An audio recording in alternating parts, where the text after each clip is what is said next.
Hello lathe carriage యొక్క cross slide మరియు hand slide ను డిస్మాంట్లింగ్, ఓవర్హాలింగ్ మరియు అసెంబ్లింగ్ చేయడం పై సెషన్ కు స్వాగతం. ఈ సెషన్ యొక్క ఆబ్జెక్టివ్లను చూద్దాం. ఈ సెషన్ ముగింపులో మీరు వీటిని చేయగలరు: క్రాస్ స్లైడ్ నుండి కాంపౌండ్ రెస్ట్ ని డిస్మాంటిల్ చేయడం, మిషన్ బెడ్ నుండి క్యారేజ్ యూనిట్ ను రిమూవ్ చేయడం, ఫంక్షన్స్ కోసం అసెంబుల్ చేయడం మరియు పరీక్షించడం. అవసరమైన టూల్స్ మరియు మెటీరియల్స్ ఏమిటంటే lathe machine, spanners, tap wrench, Allen key,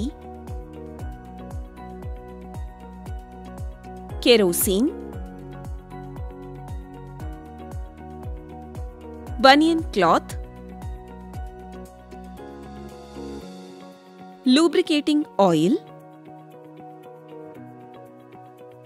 torque wrench, cleaning brush, safety goggles, gloves. Lathe machine నుండి లేత్ క్యారేజ్ ని డిస్మాంటిల్ చేయడానికి, ప్రమాదవశాత్తు ప్రారంభాన్ని నిరోధించడానికి విద్యుత్ సరఫరా మెయిన్ స్టాప్ చేయండి. తర్వాత టూల్ పోస్ట్ లాకింగ్ హ్యాండిల్ను ఓపెన్ చేయండి మరియు కాంపౌండ్ స్లైడ్ నుండి టూల్ పోస్ట్ను రిమూవ్ చేయండి.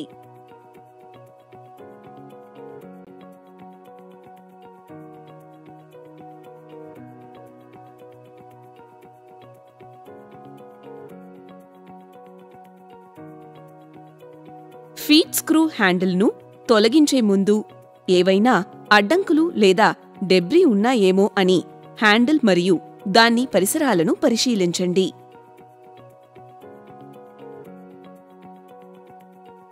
అప్పుడు కాంపౌండ్ స్లైడ్ యొక్క డౌటైల్స్ నుండి రిలీజ్ అవ్వడానికి టాప్ స్లైడ్ యొక్క ఫీడ్ స్క్రూ హ్యాండిల్ను యాంటీ క్లాక్వైజ్ డైరెక్షన్లో తిప్పండి.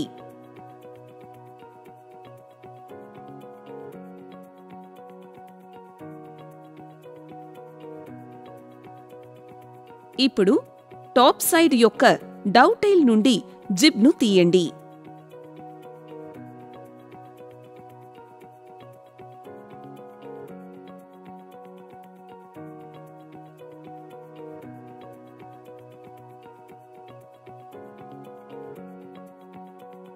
కాంపౌండ్ స్లైడ్ యొక్క స్వివెల్ బేస్ పై అందించిన టీ బోల్స్ నుండి 2 క్లాంపింగ్ నట్స్ను అన్స్క్రూ చేయండి మరియు యూనిట్ను తీయండి.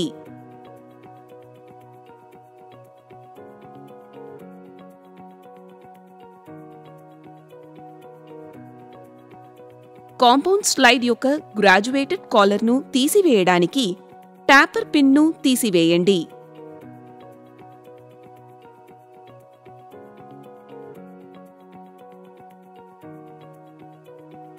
క్రాస్ స్లైడ్ యొక్క డౌటైల్స్ నుండి జిప్ స్ట్రిప్ను తీయండి. తద్వారా అది సులభంగా బయటకు స్లైడ్ అయ్యేలా చేయవచ్చు.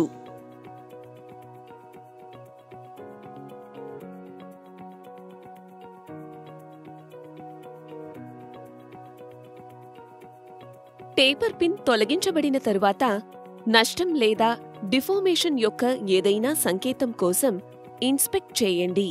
పిన్ దెబ్బతిన్నట్లయితే దానిని కొత్త దానితో రీప్లేస్ చేయండి.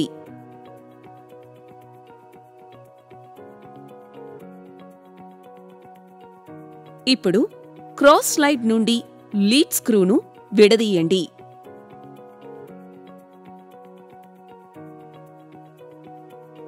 ఇప్పుడు గ్రాడ్యుయేటెడ్ కాలర్ను తీసివేయడానికి క్రాస్ స్లైడ్ ఫీడ్ స్క్రూ నుండి లాక్ నట్స్ను అన్స్క్రూ చేయండి.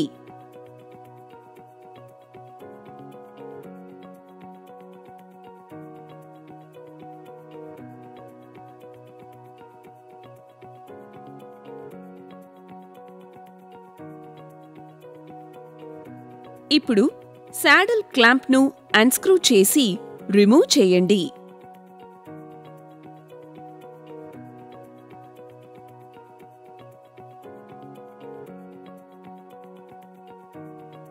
ఇప్పుడు టెయిల్ స్టాక్ యూనిట్ను దూరంగా స్లైడ్ అవ్వనివ్వండి మరియు బెడ్ నుండి బయటకు తీయండి.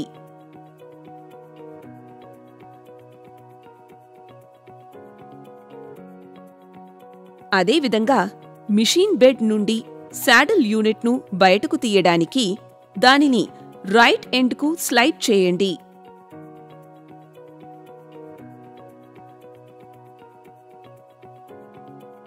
కెరోసిన్ ఆయిల్తో భాగాలను పూర్తిగా శుభ్రం చేయండి.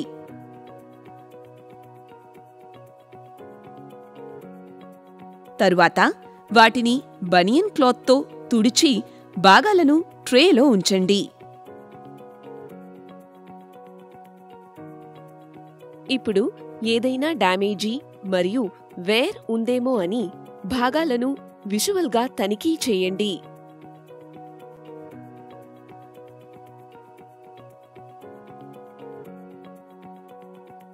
ఇప్పుడు లూబ్రికేటింగ్ ఆయిల్తో భాగాలను లూబ్రికేట్ చేయండి.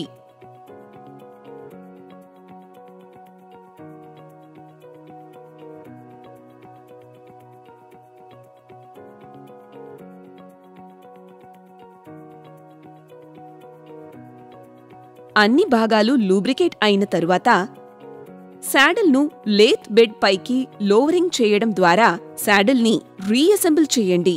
అప్పుడు శాడిల్ మౌంటింగ్ బోల్ట్స్ను సురక్షితంగా ఇన్సర్ట్ చేయండి మరియు బిగించండి. ఇప్పుడు లేత్ బెడ్ పైకి టెయిల్ స్టాక్ యూనిట్ను ఇన్సర్ట్ చేయండి మరియు బిగించండి.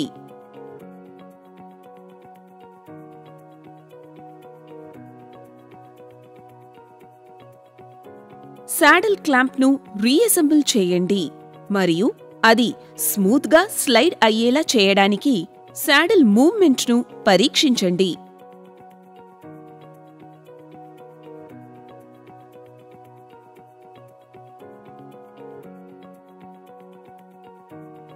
తర్వాత జిప్ స్ట్రిప్ను ఇన్స్టాల్ చేసి అది స్మూత్గా స్లైడ్ అయ్యేలా చేయడానికి దాని క్యారియేజ్ మూవ్మెంట్ను పరీక్షించండి.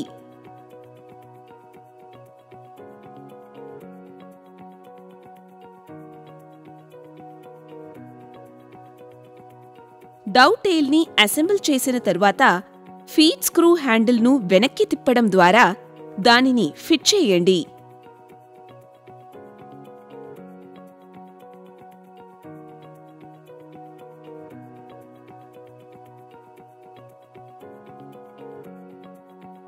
అన్ని హ్యాండిల్స్ సురక్షితంగా బిగించబడ్డాయని నిర్ధారించుకోండి, కానీ ఓవర్ టైటనింగ్ని నివారించండి.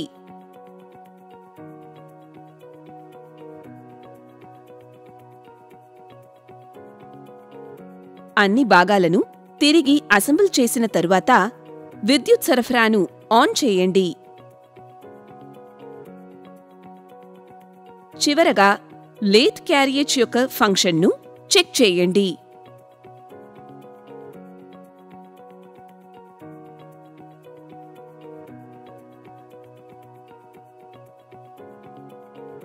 చర్చించిన ముఖ్య అంశాలను రీక్యాప్ చేసుకుందాం.